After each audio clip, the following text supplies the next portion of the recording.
Good afternoon, brothers and sisters. Today is, as you know, October 12th, 2025. A day that my continent, my country have been waiting for. And God is making all that He plans for us, African people. And the only thing that I'm praying for is peace. Because without peace, we cannot rebuild our countries. So, just to say hello to my people in Cameroon. Now we have Mary Magdalene that I have been showing you, and it is her husband, Jesus Christ, who showed me that he is his husband. So let us listen now how many people are now talking about it, sending me a lot of videos. But brothers and sisters, thank you, because you are now accepting that Jesus Christ was married and that he had three children. I thought about it, I think in 2022 or 2023. It didn't matter.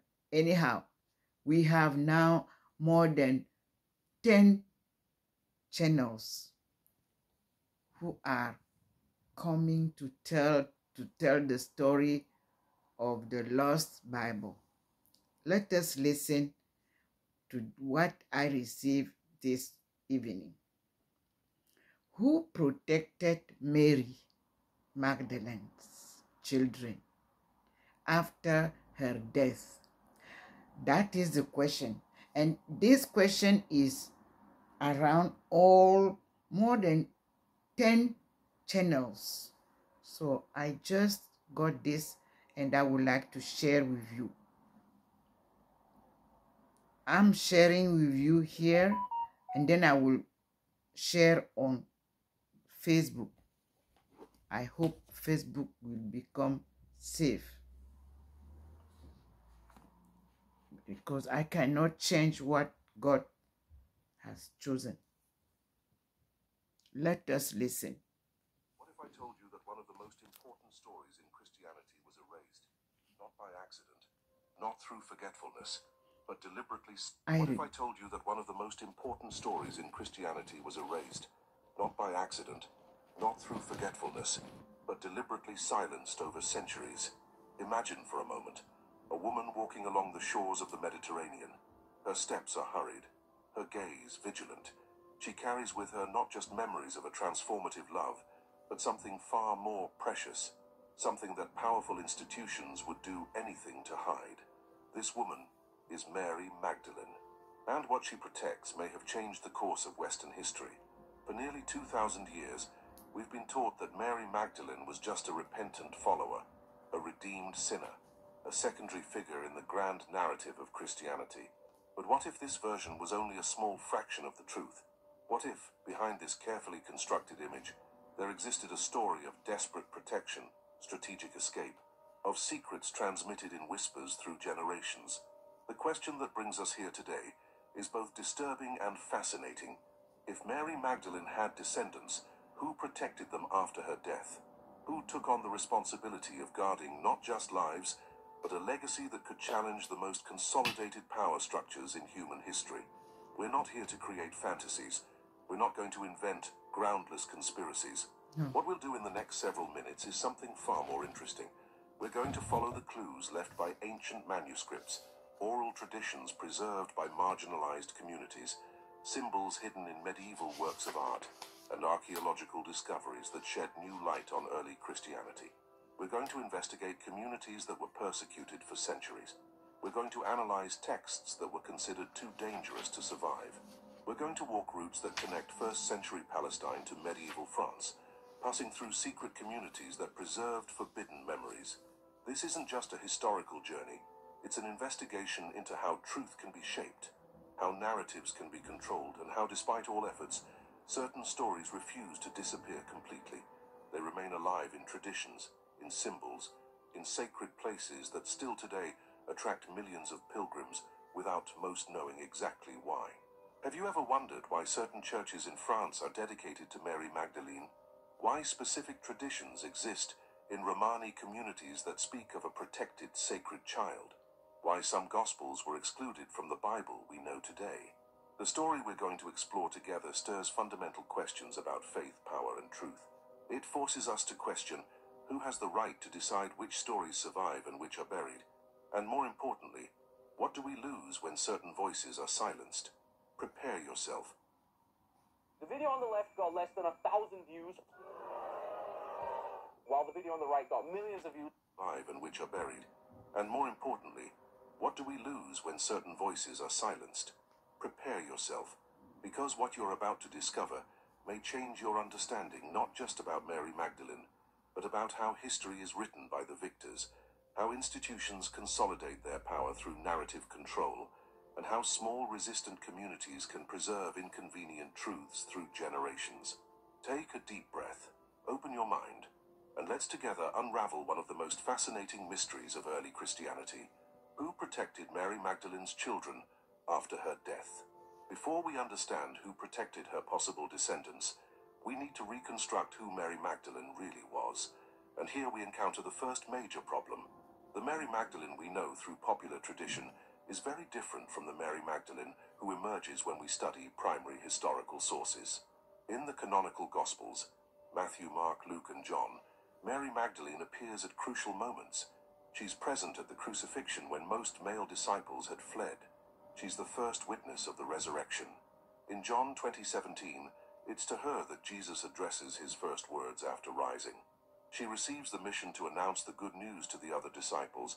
Think about the magnitude of this.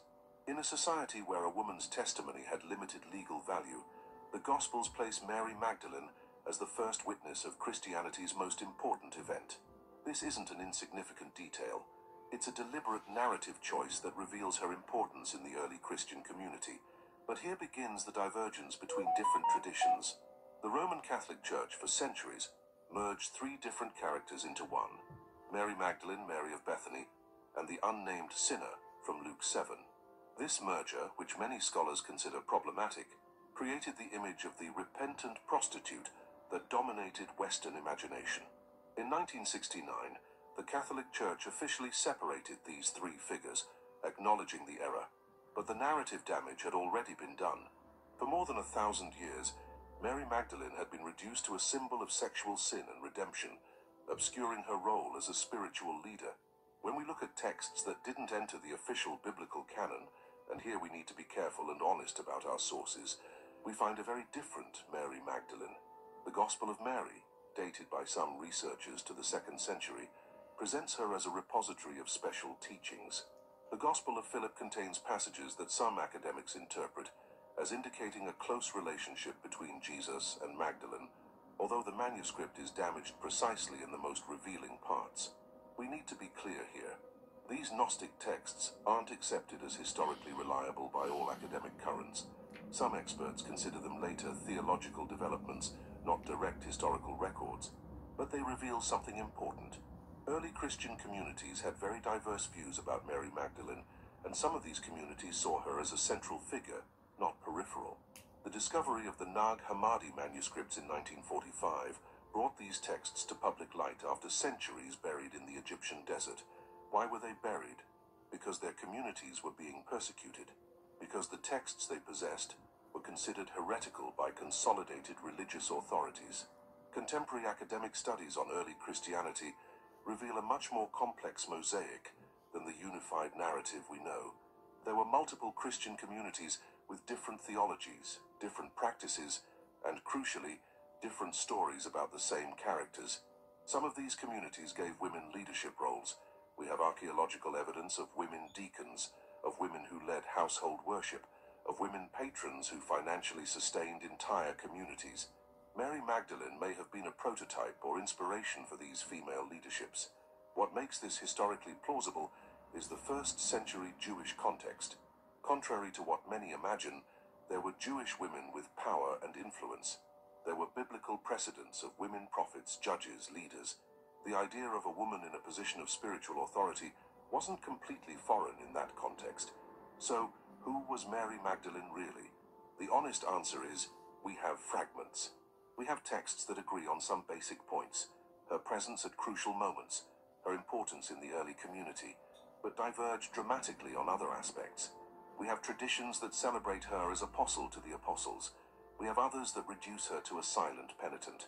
What we can affirm with certainty, based on the universally accepted canonical texts, is that Mary Magdalene was a crucial witness of Christianity's foundational events and a respected figure in the early community. Everything beyond that enters territory of interpretation, tradition, and yes, informed speculation. But here's the crucial point for our investigation. If Mary Magdalene had descendants, they would be born into a context of Christian diversity, of communities in dispute over authority and interpretation, of growing tensions between different visions of what Christianity should be. And it's exactly in this turbulent context that the protection of any descendant of hers would become a matter of survival. Before we continue this investigative journey, I want to make an invitation. If you've made it this far, it's because something in this story resonates with you. Perhaps it's the search for deeper truths. Perhaps it's curiosity about what was left out of the official narrative. Perhaps it's simply fascination with well-grounded historical mysteries. This channel exists for people like you, for those who aren't satisfied with superficial answers, for those who want to investigate, question, learn. We don't offer crazy theories or empty sensationalism. We offer serious research, careful analysis, and respect for both history and different faith traditions. By subscribing, you join a global community of seekers. Ça fonctionne, là? Non! Tu vois que c'est bon les conserves là. Ah, là, c'est... Non, mais...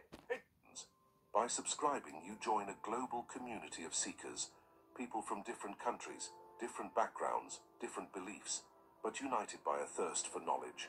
Activate the bell so you don't miss the next steps of this investigation, because what comes next is even more intriguing. Now let's dive into the traditions that were preserved in the shadows of official history. There's a legend that has persisted for centuries in southern France. It speaks of a boat without oars, guided by divine hands, that supposedly arrived on the shores of Provence around 40 AD. Inside it, according to these traditions, were Mary Magdalene, other women followers of Jesus, and a child. This child has a name in oral traditions preserved by Romani communities: Sarah, Sarah la Kali, Sarah the Black. Each year, thousands of pilgrims visit Sainte-Marie-de-la-Mer, a small French coastal town, to honor this mysterious figure. We need to be absolutely clear about the status of these traditions. They aren't proven historical evidence.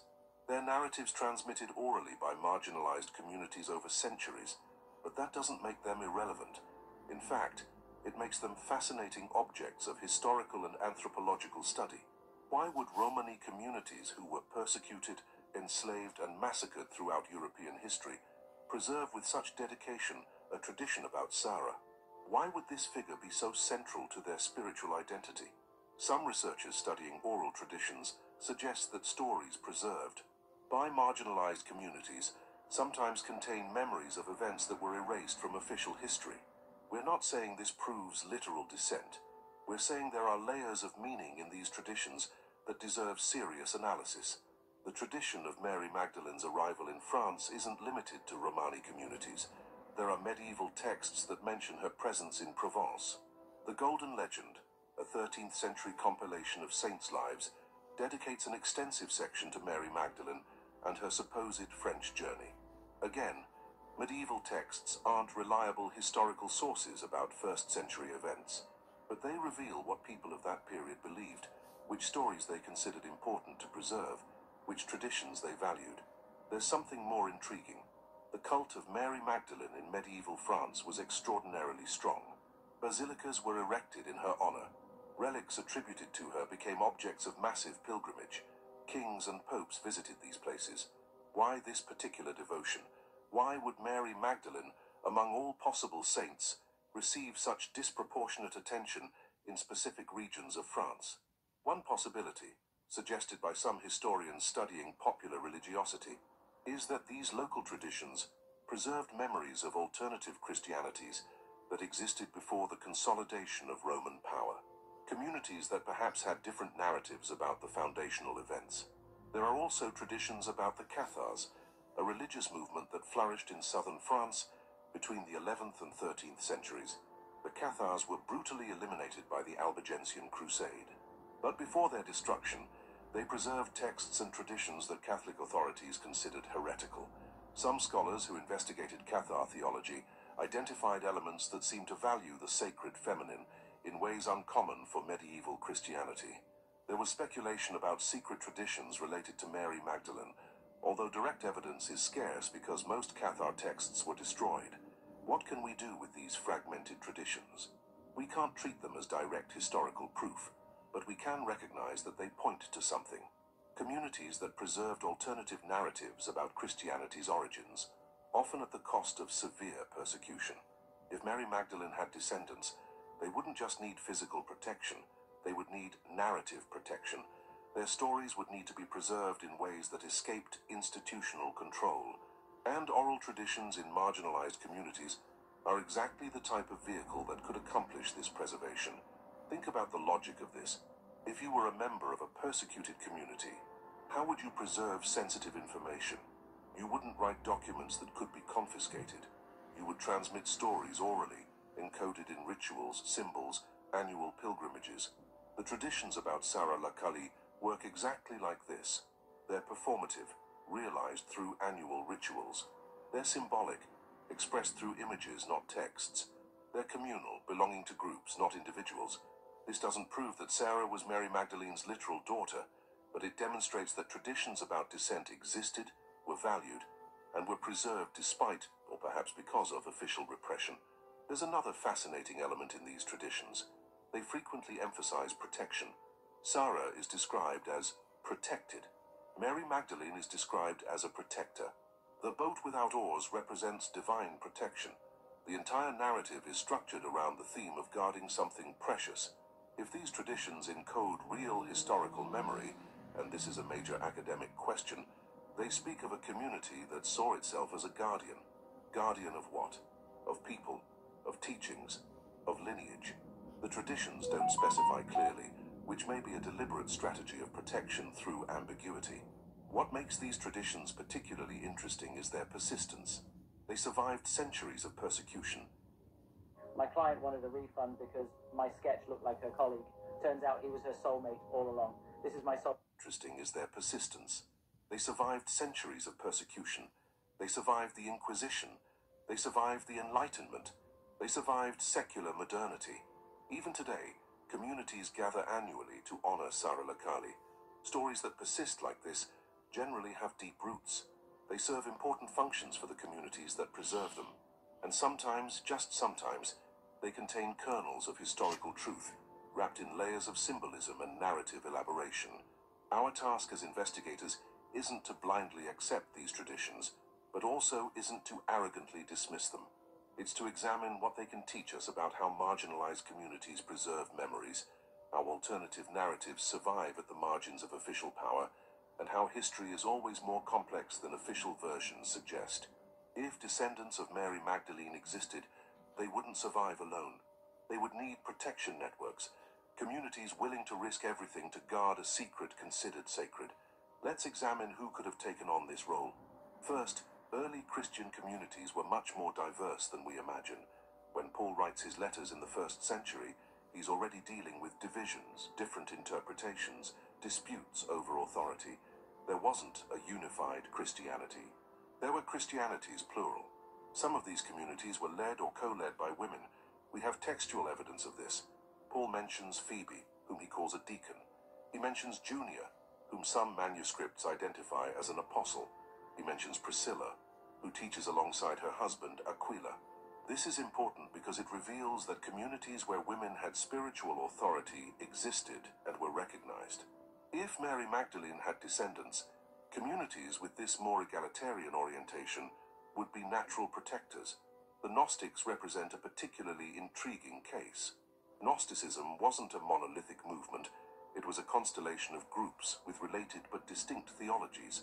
Many Gnostic groups valued direct knowledge, personal mystical experience, and crucially, had views about the sacred feminine that diverged radically from the Christianity that would become dominant. Gnostic texts frequently present dialogues between Jesus and Mary Magdalene, where she demonstrates superior understanding. In the Gospel of Mary, when disciples are disturbed after Jesus' departure, it's Mary Magdalene who consoles and teaches them.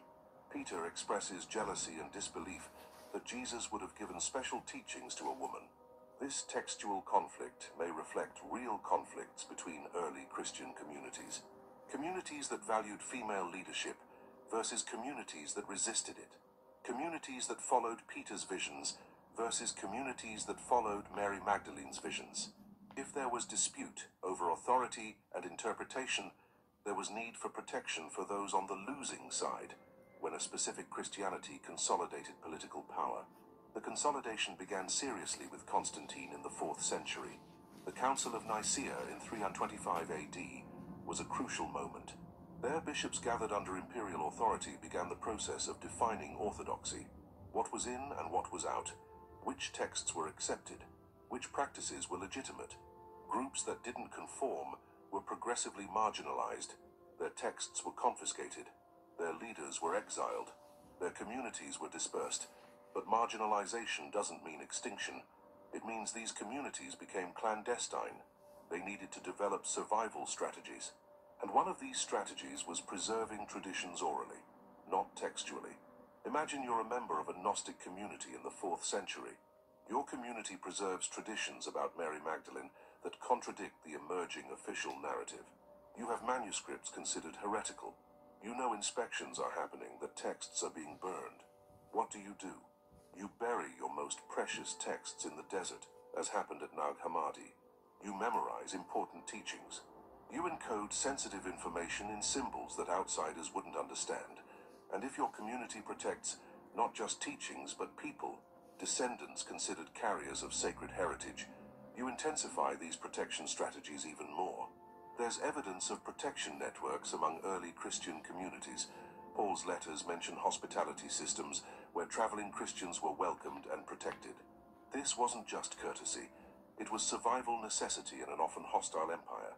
These networks could easily be adapted to protect specific individuals considered especially valuable or vulnerable.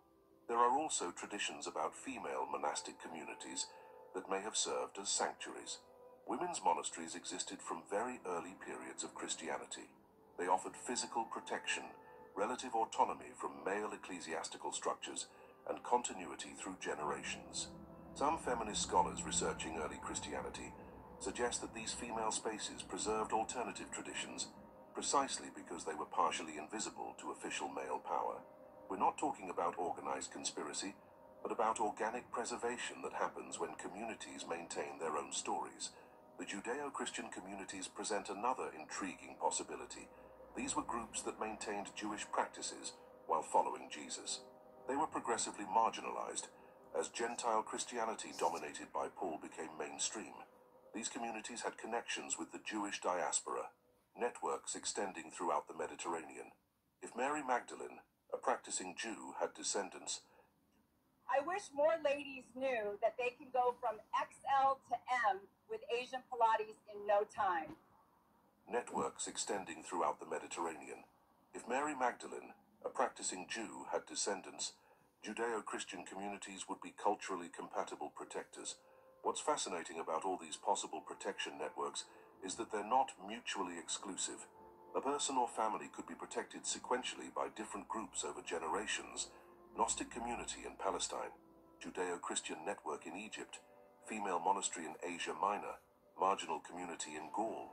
Each movement would be motivated not by central conspiracy, but by local conviction that protecting this person or family was a sacred duty. There are historical precedents for this type of protection in decentralized networks. networks. During Nazi persecutions, Jews were protected by resistance networks that functioned without central coordination. Each link protected and passed forward, often without knowing complete details. If similar protection happened in early Christianity, it would leave exactly the type of trail we see. Fragmented traditions in different places, without unified narrative, but with recurring themes of protection, secrecy, and sacred transmission. I want to pause here and ask a question that may reveal something profound. Think about the traditions of your own family, your own community. Are there stories that were passed down orally, generation after generation, that were never written but remain alive?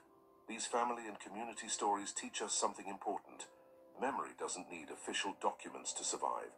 Sometimes the most important memories are those whispered, not proclaimed. Leave in the comments, do you recognize in your own experience this power of oral traditions? Share a tradition from your family or community that was preserved through generations. Let's create here a collective testimony of how memory works outside official channels. And while you reflect on that, let's continue our investigation, now tracing the geographical routes that these protection networks could have used. The first century Mediterranean was a liquid highway. Commercial, military, and passenger ships constantly crossed between ports established for centuries. If someone needed to move people discreetly from Palestine to the west, maritime routes would offer well-established paths. Let's map possibilities based on historical evidence of movement patterns in the ancient world. From Jerusalem to the Palestinian coast, we have about 80 kilometers. Caesarea Maritima was the main port, built by Herod the Great, and an important commercial center. Joppa, modern Jaffa, was an older port, with deep commercial connections. From any of these ports, regular routes went to Alexandria in Egypt, to Antioch in Syria, to Ephesus in Asia Minor, to Corinth in Greece, and eventually to Rome. Alexandria deserves special attention. In the first century, it had the largest Jewish population of any city in the world. It was an extraordinary intellectual center, where Greek philosophy and Jewish thought met and interacted. Philo of Alexandria, a contemporary of Jesus, exemplifies this cultural synthesis. For someone fleeing Palestine, Alexandria would offer anonymity in a massive Jewish population, sophisticated cultural infrastructure, and commercial connections to anywhere in the known world. We know that Christian communities established themselves in Alexandria very early. Tradition associates Mark the Evangelist with founding the Alexandrian Church. Alexandria would become a center of Christian theology, producing thinkers like Origen and Clement. More intriguing, Alexandria was also a center of Christian Gnosticism. Many Gnostic texts were written in Coptic, the language of Egypt. Nag Hammadi, where Gnostic manuscripts were discovered in 1945, is in Upper Egypt. If Gnostic communities valued Mary Magdalene in a special way, and if Alexandria was a hub of both Gnosticism and the Jewish population, the city represents a logical node in any protection network. From Alexandria, well-established maritime routes went west. Crete was a few days' sail away. From Crete, Sicily. From Sicily, the Italian coast. And from Italy, Gaul, modern France, via land or coastal routes. The Palestine, Egypt, Crete, Sicily, Italy. Gaul route isn't speculation. It's a documented commercial path used by merchants for centuries before Christ. Egyptian grain fed Rome. This route had constant traffic. Someone traveling this route could easily blend in with ordinary merchants, pilgrims, or refugees. In the ancient world, population movement was constant for economic, political, and religious reasons. The arrival in southern France, specifically in Provence, makes geographical sense. The French Mediterranean coast had established ports since Greek times. Massilia, modern Marseille, was founded by Greeks in the 6th century BC. Provence had established Jewish populations. There's archaeological evidence of synagogues in several cities of the region already in the 1st century. Jewish diaspora communities maintained connections with each other, creating networks that would facilitate movement and protection.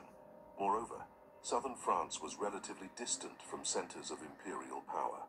Rome obviously dominated, but peripheral areas of the empire had more local autonomy. For someone seeking protection, distance from power centers was a strategic advantage. The traditions about Mary Magdalene in Provence specify concrete locations, Sainte Marie de la Mer as the arrival point, Saint Baume as a place of retreat, Saint Maximin as the burial place. Archaeology can verify some claims but not others. We know that Christianity arrived in Gaul relatively early, although exact dates are debated. We know that Provence had established Christian communities in the 2nd century, possibly earlier. What we can't verify archaeologically is the presence of specific individuals. Archaeology rarely manages to confirm or refute the presence of a specific, non-elite person in a specific location from antiquity, but we can establish plausibility. The roots existed, the community connections existed. The motivation for movement, religious persecution, was real. The destinations had infrastructure to receive refugees. There's biblical precedent for flight from Palestine. The Gospel of Matthew narrates the Holy Family's flight to Egypt when Herod threatened the child Jesus. Jewish families taking refuge in Egypt or other areas of the diaspora was an established pattern. If Mary Magdalene needed to protect children, following established patterns of refuge would be a logical decision. Egypt first, with its enormous Jewish population. Then gradual movement west following commercial and community networks, eventually arriving at peripheral regions of the empire where surveillance would be less. This reconstruction doesn't prove the journey happened, but it demonstrates that it was absolutely viable with the technology, routes, and social networks available in the 1st century. To understand who protected possible descendants of Mary Magdalene, we need to understand why protection would be necessary. And this brings us to the central question: how were narratives about Christianity's origins controlled, edited, and in some cases, completely erased? The process of forming the biblical canon wasn't instantaneous or peaceful. It was long, complex, and frequently political. In the first centuries of Christianity, different communities used different collections of texts. Some Gospels that today we consider apocryphal were read regularly in certain churches. Some texts that today are in the New Testament were disputed for centuries. The Council of Nicaea in 325 AD is often cited as a defining moment, but we need to be precise about what really happened there. The Council focused primarily on theological questions about the nature of Christ, especially the Arian controversy. It didn't produce an official list of canonical books, although it certainly influenced the process. Canonization was a gradual process that extended over several centuries. Different regions accepted different books at different times. It was only in the 4th century that lists began to stabilize, and even then there were regional variations. Criteria for inclusion included apostolic authorship, real or attributed, widespread use in churches, theological orthodoxy. But orthodoxy was a category under construction. What was orthodox for one community could be heretical for another. Texts excluded from the canon didn't disappear immediately.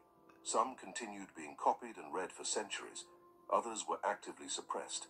This suppression intensified as Christianity became the official religion of the empire and gained power to enforce conformity. Among the texts that didn't enter the canon, several present Mary Magdalene prominently. The Gospel of Mary, already mentioned, is a clear example. In it, after the resurrection, disciples are disturbed and frightened. Mary Magdalene rises to comfort them and shares a vision she had. Peter questions how Jesus could have given special teachings to a woman. Levi, probably Matthew, defends Mary, saying that if the Savior considered her worthy, who is Peter to reject her?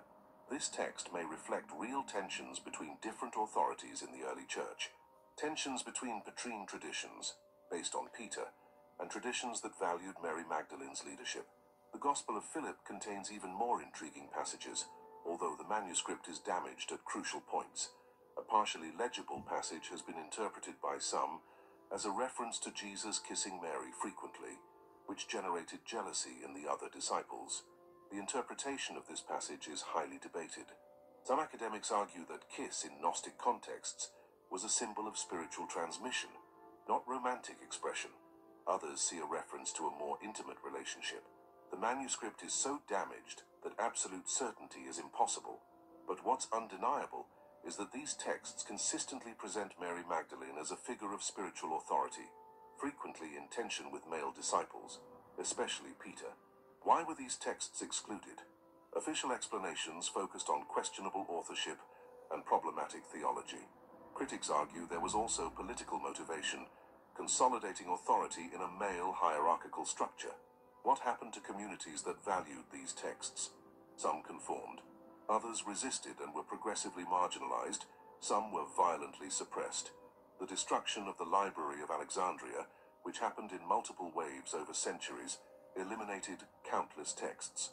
We don't know how many alternative gospels, apocryphal acts, lost letters were burned.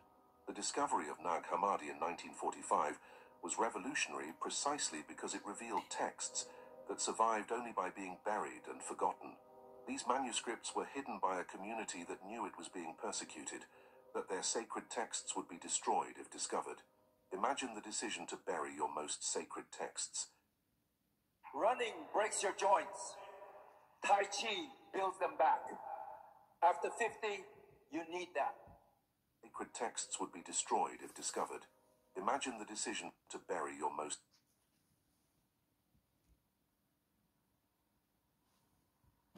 sacred texts would be destroyed if discovered. Imagine the decision to bury your most sacred texts.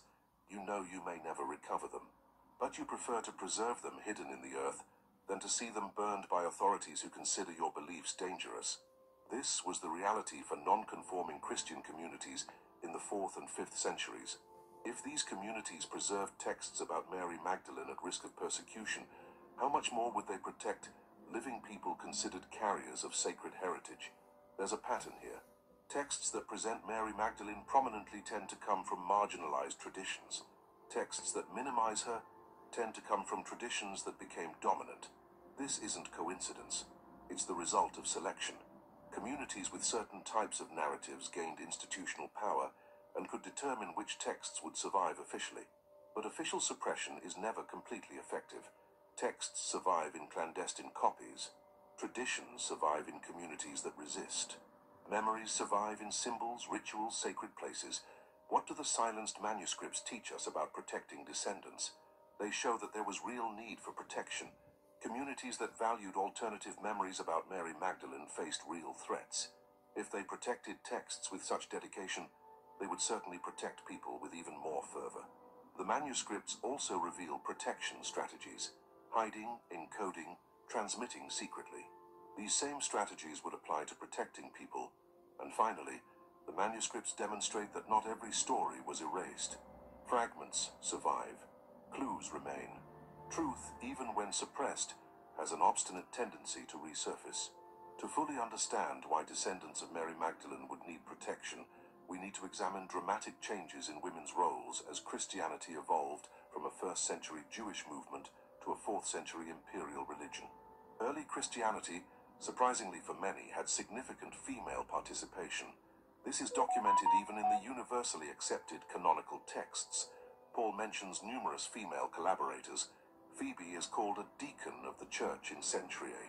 Junia is described in some translations as notable among the apostles. Priscilla appears instructing Apollos, an eloquent Christian leader, but initially misinformed. In his letters, Paul establishes that there is neither male nor female in Christ. This phrase, in the context of the 1st century, was radical. It was challenging fundamental social hierarchies of the Greco-Roman world. Archaeological evidence confirms female leadership in some early communities. Sepulchral inscriptions identify women as presbyters, deaconesses, even episcopos, a term that can mean supervisor or bishop. Wealthy women served as patrons, offering their homes as meeting places. In a world where Christianity didn't yet have dedicated buildings, whoever controlled the space had significant power. But as Christianity grew and became institutionalized, something changed. In the 2nd century, we begin to see texts that explicitly restrict female authority. The pastoral epistles, 1 and 2 Timothy, Titus, whose Pauline authorship is questioned by many scholars, contain instructions like, "I do not permit a woman to teach or to exercise authority over a man." These restrictions reflect the growing influence of Greco-Roman norms. In Roman society, respectable women were expected to be subordinate to the men of their families. Public roles were the male domain. As Christianity sought respectability in the Roman world, it adapted to these cultural expectations. Women were progressively removed from positions of visible authority, but not all communities accepted these restrictions peacefully. Movements that historians call heretical frequently maintained greater openness to female leadership. Montanists, a 2nd century movement, had prominent prophetesses. Gnostics, as we've already discussed, valued direct spiritual knowledge regardless of gender. Some Gnostic traditions had concepts of divinity that included feminine principles. These communities were progressively marginalized, not just for their theologies, but also for their social practices that challenged emerging gender norms. Mary Magdalene became a focal point of this tension. Texts that presented her as a spiritual leader came from traditions that valued female leadership. Texts that minimized her or characterized her as a repentant sinner came from traditions that restricted female roles. The transformation of Mary Magdalene from apostolic leader to repentant penitent wasn't a historical accident. We are receiving It was the result of blessings. interpretive decisions that reflected and reinforced emerging power Top of structures. me, Think about it the is institutional raining. logic. If Mary Magdalene was Thank the you, first Lord. witness of the resurrection, if she received direct commission from Jesus to announce the good news, if she was called apostle to the apostles in some traditions, her authority rivaled that of the 12. But the ecclesiastical structure that consolidated was based on apostolic succession through the 12, especially Peter. Episcopal authority derived from this male line. A prominent Mary Magdalene created a theological and political problem. If she had equal or superior apostolic authority, this would legitimize female leadership. Minimizing her solved this problem. The merger of Mary Magdalene with the sinner from Luke 7 was strategically convenient. It transformed an apostolic leader into an example of passive redemption, a model of silent repentance instead of vocal authority. This transformation was formalized in the 6th century when Pope Gregory the Great explicitly identified Mary Magdalene with the sinner. But it had been happening gradually for centuries. Now connect this to the question of descendants. If Mary Magdalene had children, especially if these children were Jesus's, they would represent an alternative lineage of authority. Not authority based on institutional succession through male structure, but authority based on blood, on direct descent. Yes. This would be profoundly threatening to consolidated ecclesiastical authority. It would create alternative legitimacy completely outside institutional control. We're not suggesting conscious and organized conspiracy. We are suggesting that institutional structures have their own logic. They automatically marginalize what threatens their authority, promote what reinforces it.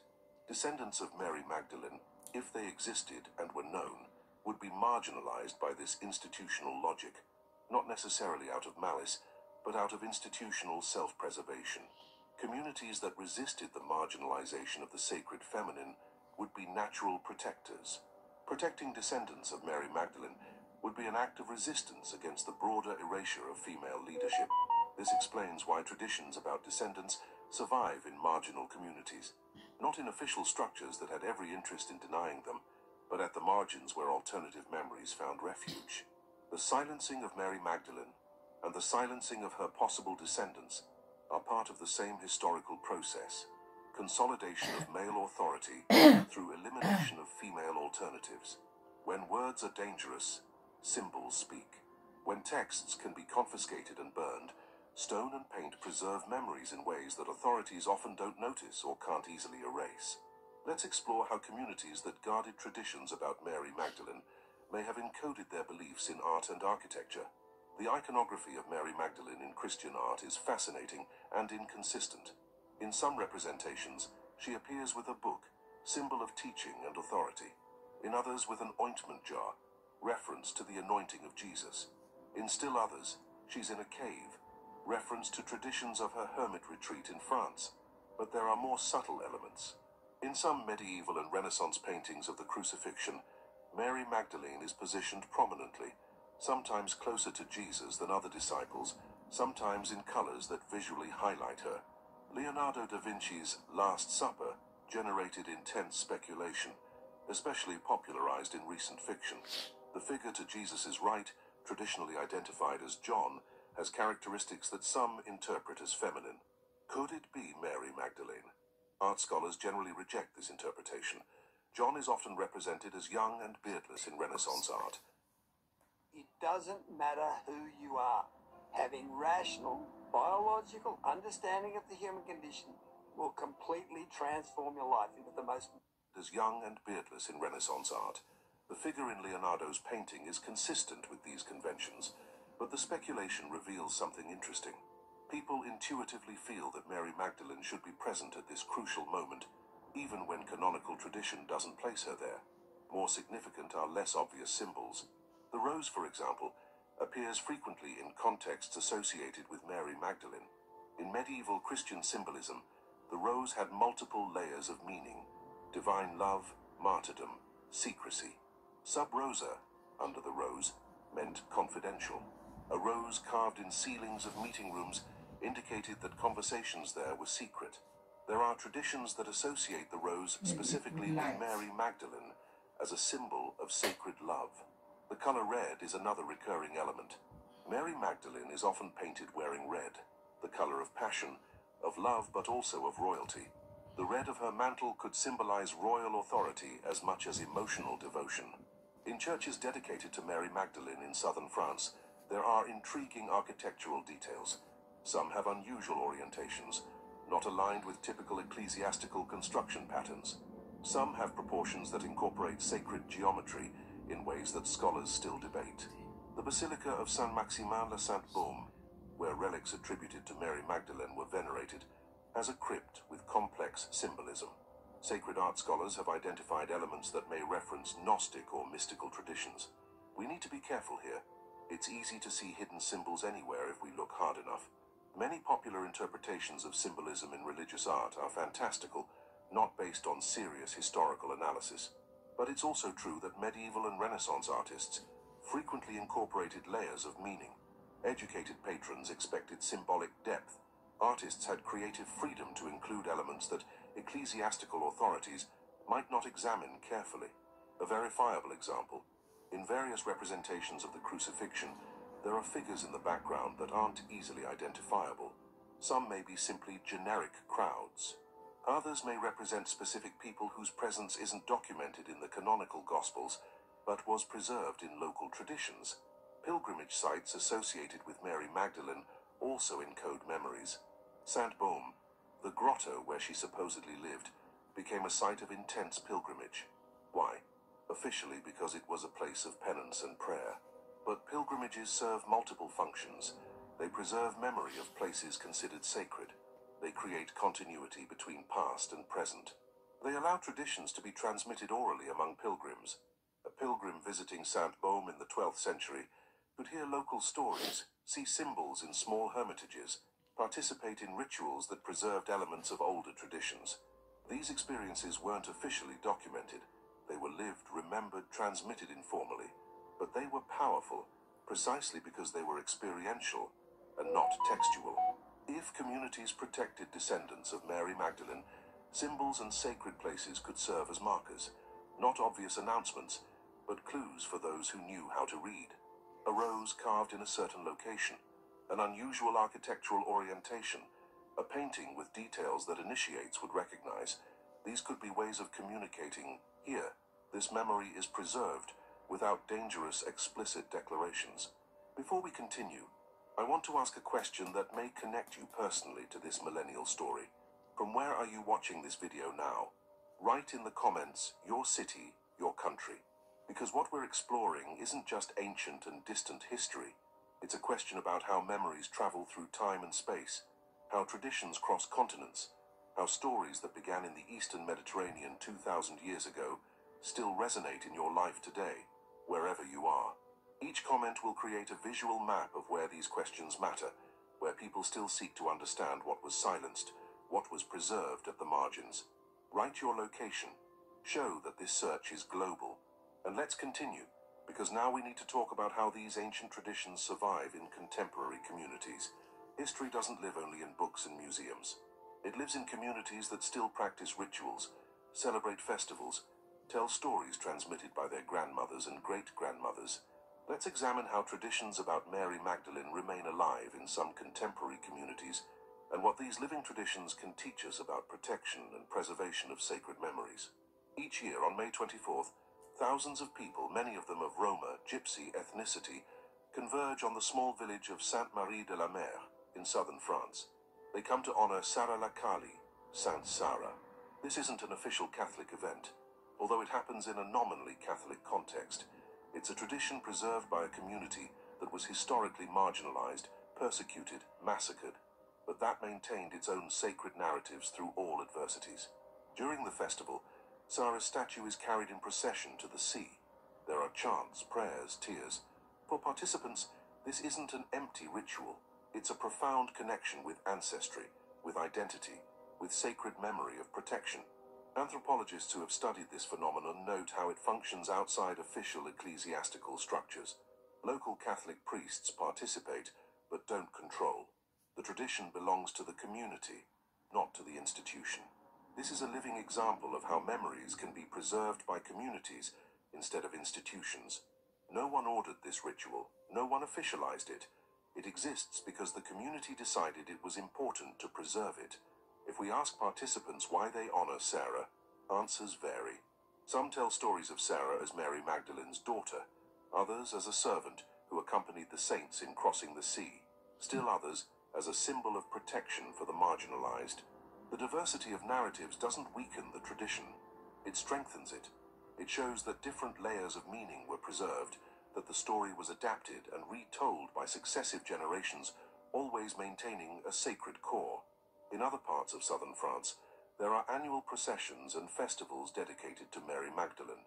Saint-Maximin-la-Sainte-Baume holds celebrations that attract pilgrims from all over Europe and beyond. Some come for traditional Catholic devotion. Others seek connection with mystical dimensions of Christianity that they feel are lacking in conventional practices.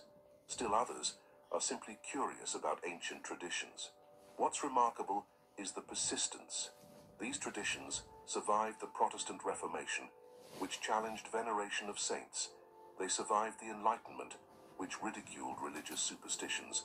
They survived modern secularization that emptied many churches.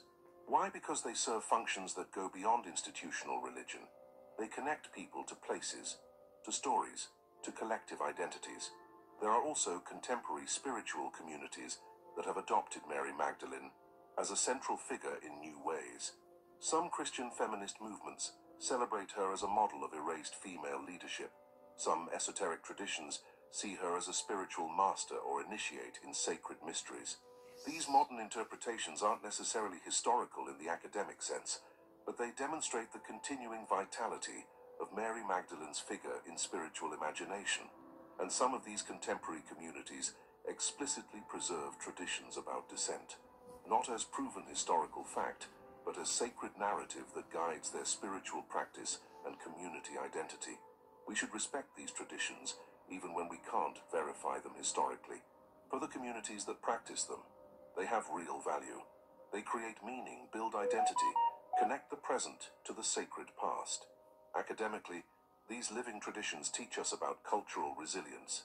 They show how narratives survive through ritual performance instead of textual documentation. They demonstrate that truth for a religious community doesn't always mean verifiable historical factuality, but rather existential and spiritual meaning. If real descendants of Mary Magdalene existed, contemporary communities that preserve these traditions may be spiritual heirs, if not genetic ones. They guard memory, even when precise details were lost or transformed over centuries. The act of guarding is what matters. Protection didn't end in the 1st or 4th or 12th century.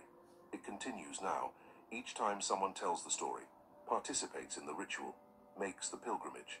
In this sense, all who honor Mary Magdalene, whether in official Catholic tradition, whether in marginal rituals, whether in contemporary academic or spiritual exploration, participate in a chain of protection and preservation that crosses millennia.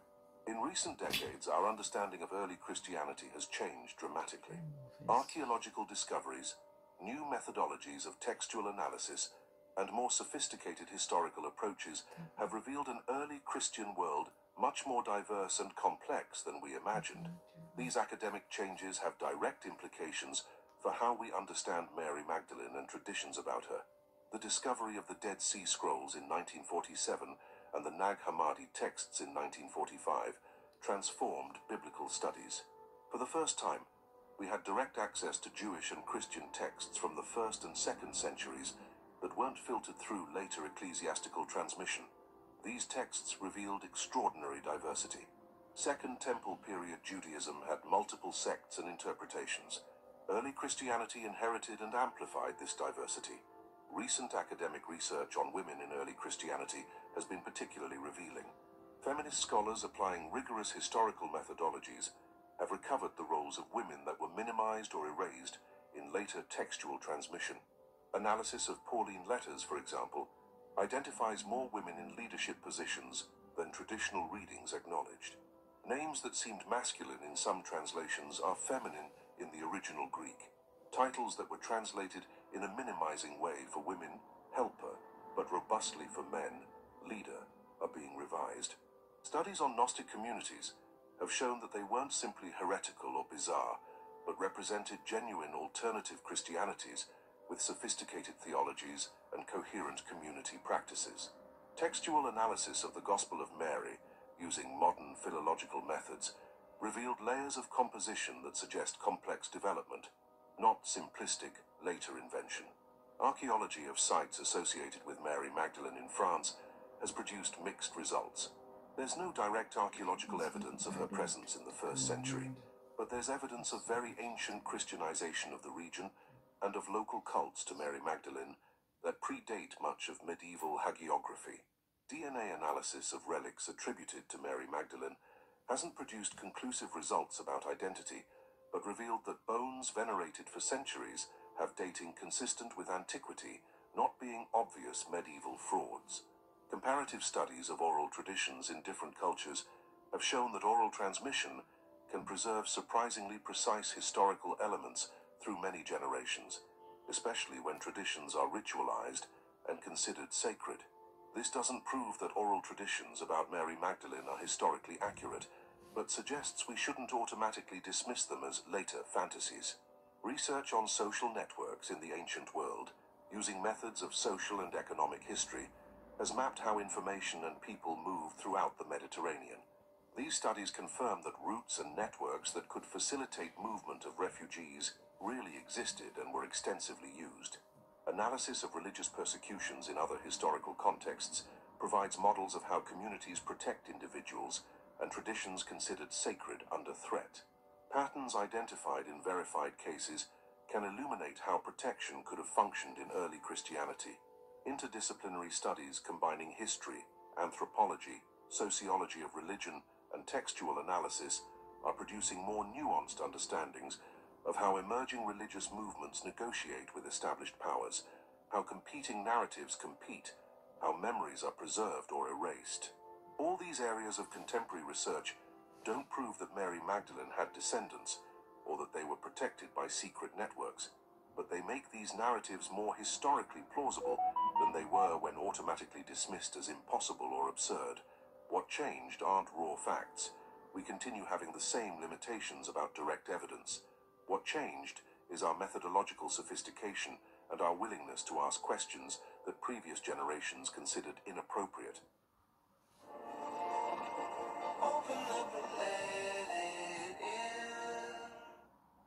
Inappropriate. Serious scholars now openly discuss themes that before were academic taboo: diversity of early Christianities, possibility of Jesus having been married, role of women as apostolic leaders, existence of alternative traditions that were violently suppressed. These discussions happen in academic journals, at university conferences, in books published by respectable publishers. They're no longer relegated to sensationalist margins. This represents an awakening of a different kind.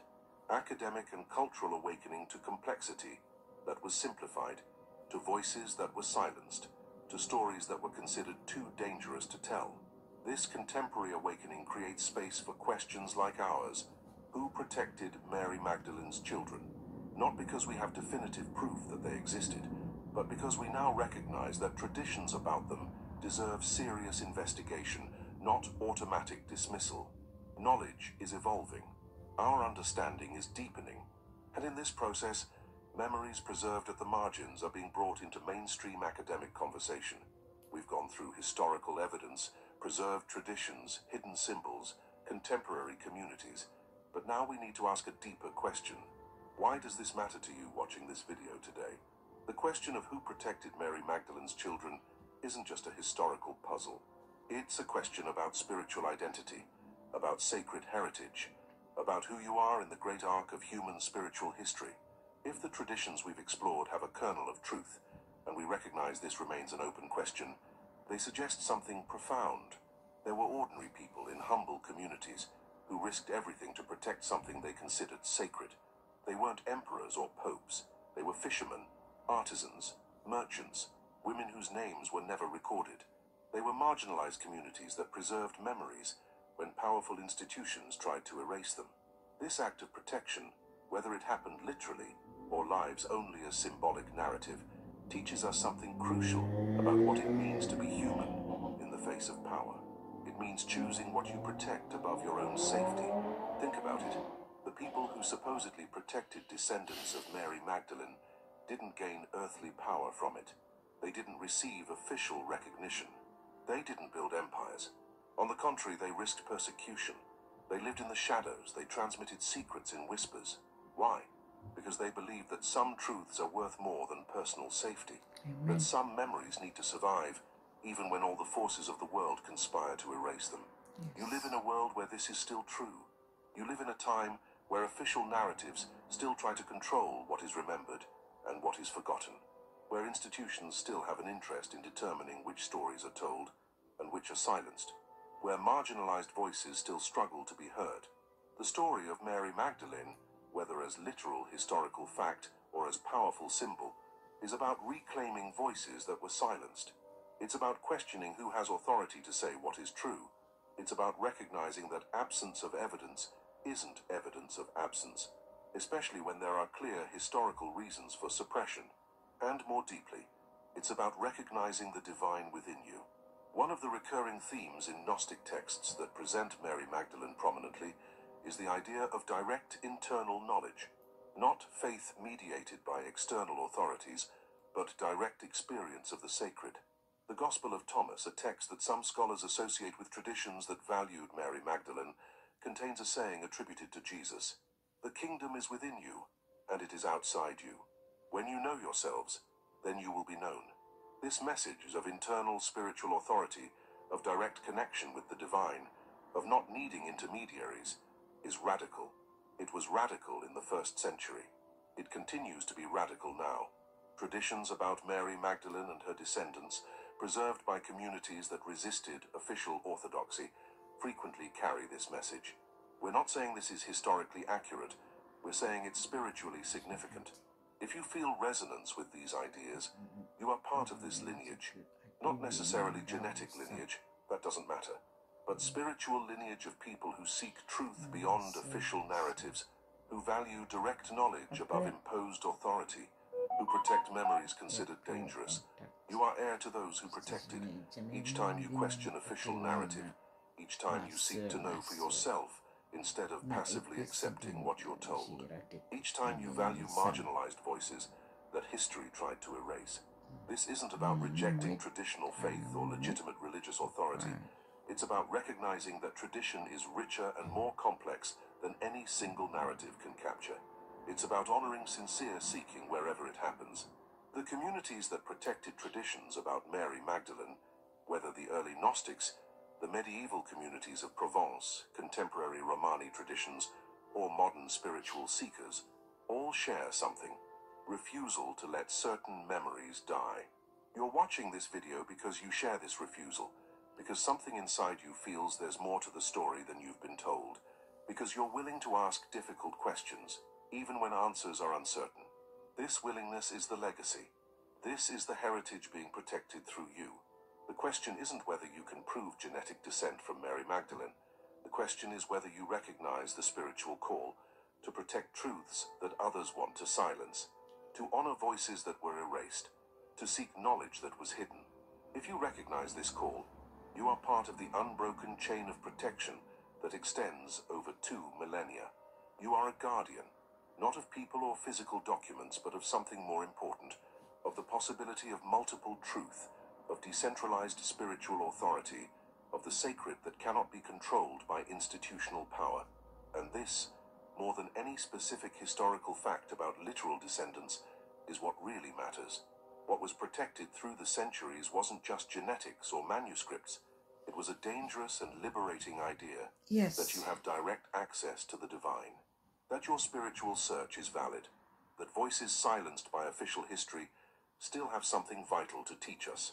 You carry this heritage now, not because someone gave you official authorization, but because you chose to seek, question, protect memories that deserve to survive. This choice makes you a guardian. This choice makes you an heir. This choice makes you part of the story we're investigating. And this is the final answer to our question. Who protected Mary Magdalene's children? All those who refused to let her memory die. All those who risked to preserve what was considered dangerous. All those who transmitted traditions when doing so was a crime. We've reached the end of an extraordinary journey. We began with an apparently historical question. Who protected Mary Magdalene's children after her death? But along the way, we discovered we were asking much bigger questions. Questions about truth and power, about memory and forgetting, about who decides which stories survive and which are buried. We explored historical evidence with honesty about its limitations. We looked at canonical and apocryphal texts. We traced possible geographical roots. We examined oral traditions preserved by marginalized communities. We analyzed symbols in art and architecture. We investigated how changes in women's roles affected narratives about Mary Magdalene. At each step, we respected the difference between proven historical fact and meaningful tradition. We didn't invent evidence. We didn't claim certainties where there are only possibilities. But we also didn't dismiss traditions just because they can't be verified by conventional historical methods. What did we discover? We discovered that real communities, historically documented, valued Mary Magdalene in ways that differ dramatically from the narrative that became dominant. We discovered that these communities were persecuted, their texts destroyed, their traditions marginalized.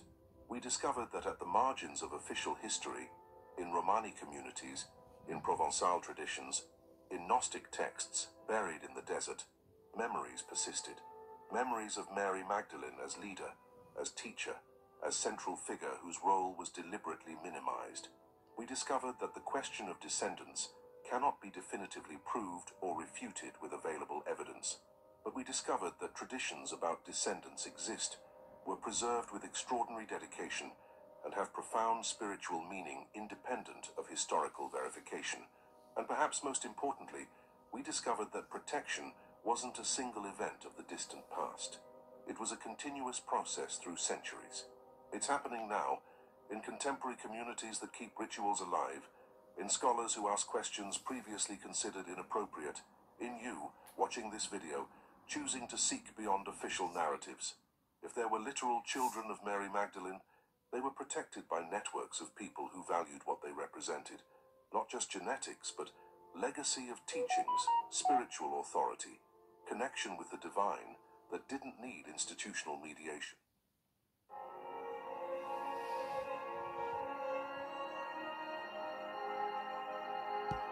Of teachings, spiritual authority, connection with the divine that didn't need institutional mediation. If there were no literal descendants, the tradition about them still preserves important truth. There were people whose stories were considered too dangerous to survive, and there were other people who risked everything to preserve these stories. In both cases, the act of protection is real.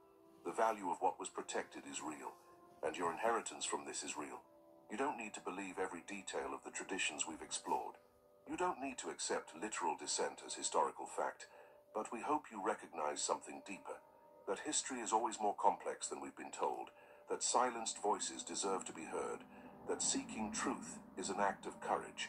The journey we've made together doesn't have a definitive conclusion, because living history never concludes. Each generation rediscovers, reinterprets, reimagines. New evidence emerges, new questions are asked, new meanings are found. You are part of this continuing journey now, not as a passive spectator, but as an active participant.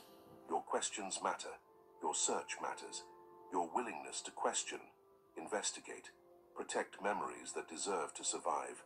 All of this matters.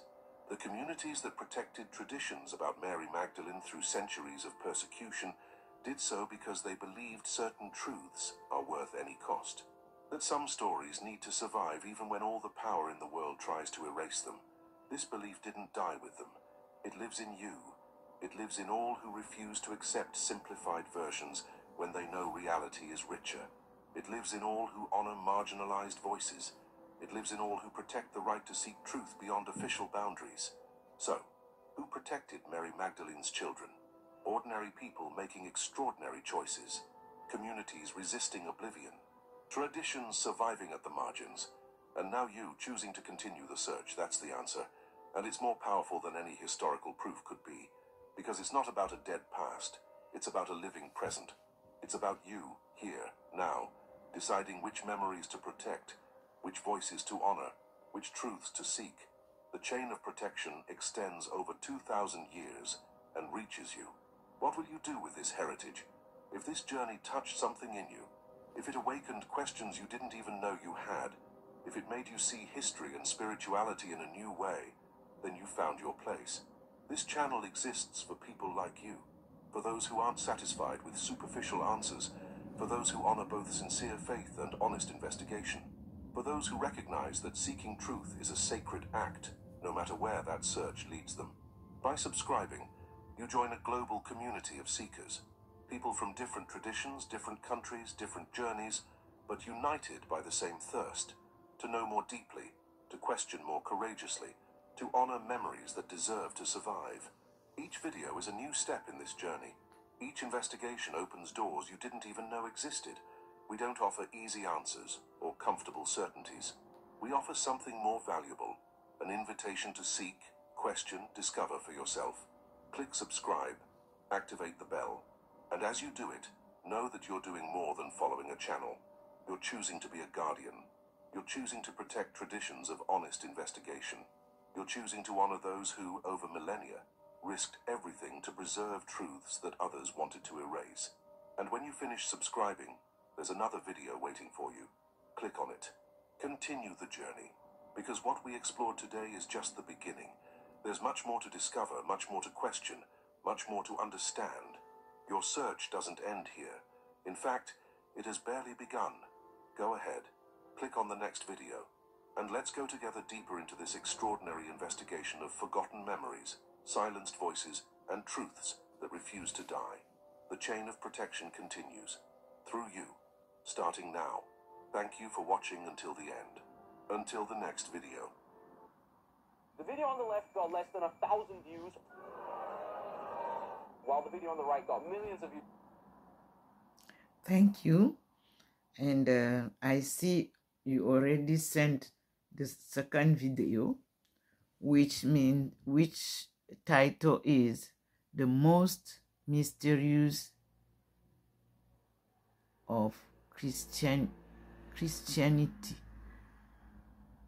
No, I will read later because it is already there. Truth so disturbing, so The second video that you already sent, I will read it.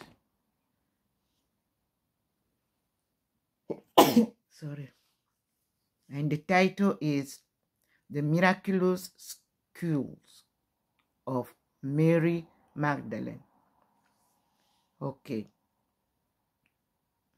Hidden by the Vatican for 2,000 years. Here we have Mary Magdalene, Vatican, and the relics for the next video. Thank you, and you are many, so I'm not abide to anyone. God is directing me. God is teaching me. So all of you, you are interested on the fact that I'm living in. So just publish everything that you have regarding all these hidden stories. Thank you so much. Let us continue our research. Let us continue our discoveries, because I'm not searching anymore. I have the facts that you are seeing here directly with our Lord, the unseen God. So you are the response, or you are bringing what you heard and what you read. But I'm taking the teaching of my Lord directly. He's the one who sends you. Thank you. Let us continually search for the truths, because God is truths. That is what we call wisdom. Thank you, brothers and sisters, of your